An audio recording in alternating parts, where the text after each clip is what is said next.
Now, to understand this even further, I need to get a little more graphic with this placenta analogy. First of all, we all know that in the human reproductive system, the physical embryo or fetus sits within its mother's womb, surrounded in amniotic water, which is all encased in a placental sac or membrane. Now, this placental membrane forms the juncture that unites the body of the fetus to the body of its mother. And through this juncture, the fetus receives sustenance from its mother. Now, when the fetus reaches full term, there is a breach or break in the placental membrane, and the baby then exits the closed and all-encompassing world of its mother's womb and is delivered into the light of a new world, where it is now a separate and viable entity unto itself, existing independent of its mother in a form that resembles her. Now, furthermore, a few moments later, the placenta itself is also delivered out of the mother's body as, if I may get technical here, a glob of bloody visceral tissue that is either incinerated or disposed of in some proper manner, never to be reckoned with again. Now that is a general metaphor for our present and impending situation relative to God.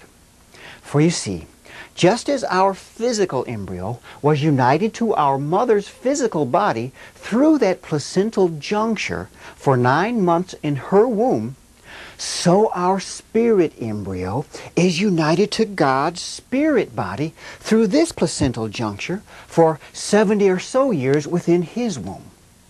And when there is a breach in this placental membrane through the event that we call death, our spirit consciousness will then exit the closed and all-encompassing world of God's womb and be delivered into the light of true reality, where we will be separate and viable spirit entities unto ourselves, existing independent of God in a form that resembles Him.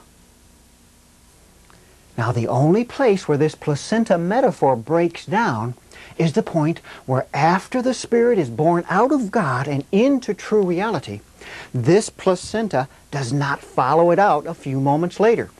Why? Because it literally cannot leave. The reason for that is something that I talked about extensively in my discourses on quantum theory. At the subatomic or quantum level of the universe, or the very foundation of what we call objective reality, the wave-like correlated patterns of energy and information that form this holographic-like object that we call a body are inextricably united or phase-entangled with all of the other patterns of energy that form every other object throughout the universe of God's mind.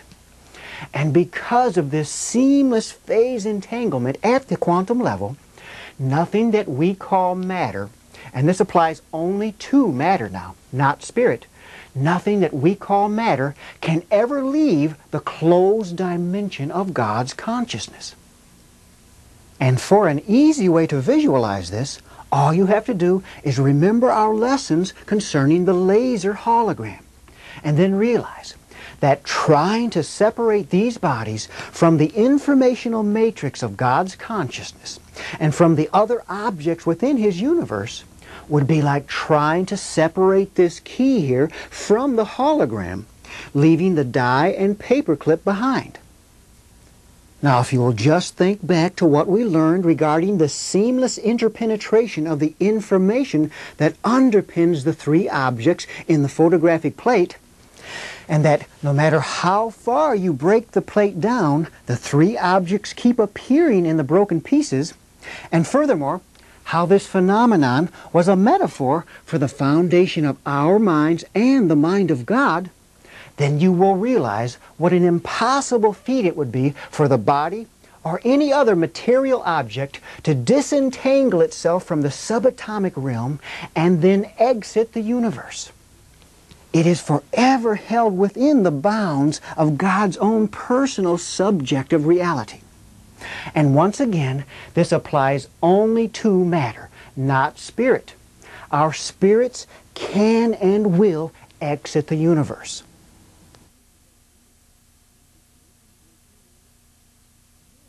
Now, another quick and easy way of viewing this would be to look into a human mind and realize that just as the holographic-like image of an apple or a globe of the earth, for instance, cannot be disconnected from the other images in that mind in such a way that would allow it to exist on its own, outside and independent of the mind and consciousness that created it, likewise, neither can the super advanced images of our bodies exist outside and independent of the consciousness that created them.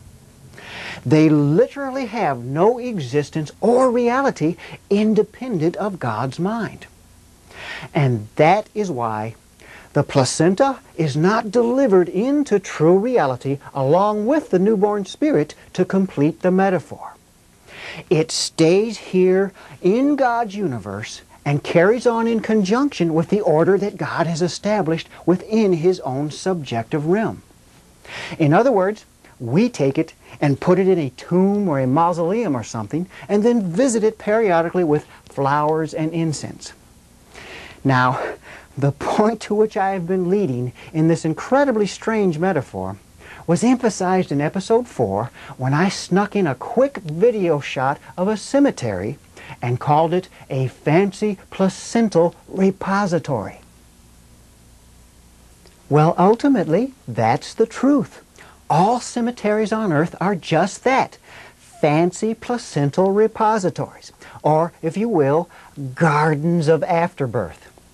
The point being that if we could view this activity of enshrining dead bodies in elaborate and expensive memorials, if we could view it from the perspective of our true eternal form in true reality, looking back at the universe, it would be the metaphorical equivalent of going into the obstetrics ward of the hospital and taking the afterbirth, that glob of bloody viscera, out of the delivery room and enshrining it in a memorial to the newborn baby out in the nursery.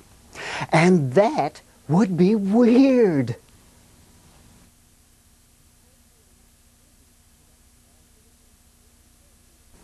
Now, obviously, because we are not privy to that blessed event taking place in the big delivery room of true reality, we are not aware of the fact that we're doing something weird by enshrining corpses.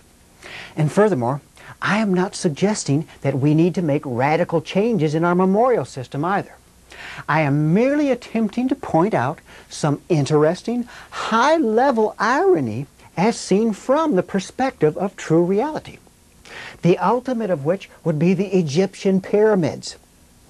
If you will just consider the tremendous human effort that went into building those gargantuan monuments just to store that tiny little glob of gnarled and leathery afterbirth that we call a mummy, then you should get a sense of the irony I'm talking about. Especially when you realize that the spirits of the pharaohs and the spirits of the workers who were forced to labor on the pyramids are all of equal status and potential in true reality as the offspring and siblings of God. Now, of course, my calling cemeteries gardens of afterbirth is not intended to trivialize the death of a loved one, nor to defile their memory.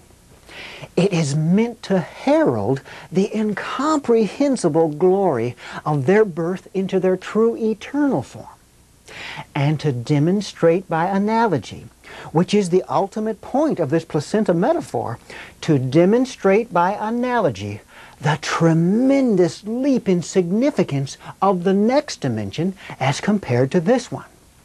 Because when something as incredible as the human body can be considered as being placental afterbirth, a glob of tissue to be discarded, how wondrous then must our true form be? You must always remember where I am coming from with this. The frame of reference here is eternity in true reality, not our transient little gestation period within the universe itself.